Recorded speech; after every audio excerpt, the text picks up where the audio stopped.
This emphasis is going to be on a subject very dear to our hearts here at Westminster Seminary, and it is worldview. Much apologetics is piecemeal, bits and pieces of proofs from all kinds of directions, but it lacks the holistic approach that goes deeply down into life's most important issues and sees them as a part of a whole. Worldview thinking, while respecting the parts and the evidences, indeed requiring them, also wants to pay deep attention to the religious, heart-based nature of human thinking, and indeed of God's view of the world, because worldview thinking starts not with the fact that human beings have them, but the fact that God has a world perspective. He so loved the world that he gave his only son. He created the world. And we want to reflect that in our apologetics. Let me begin with an anecdote, which I hope will be helpful. A few years ago in Uganda, there was a class taught by a Western missionary, mostly to Africans.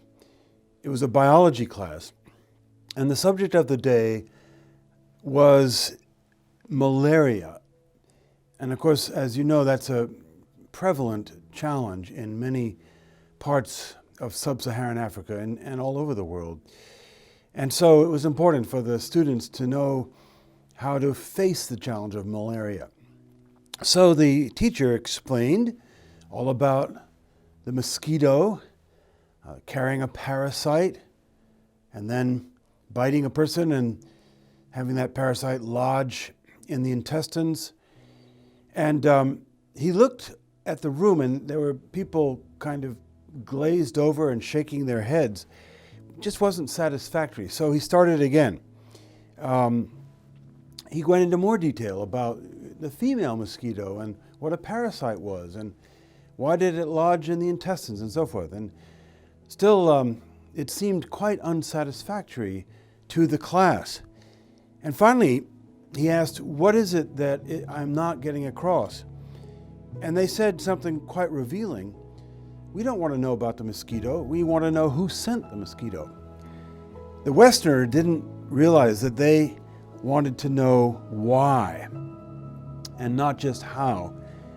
And understanding that difference is really a matter of understanding worldview, the root of the difference, being able to speak clearly to the problem. Why? Why are things the way they are? That's what worldview apologetics is all about. So the Bible, in all of its books, in different ways, presents God's counter-apologetic against our false apology.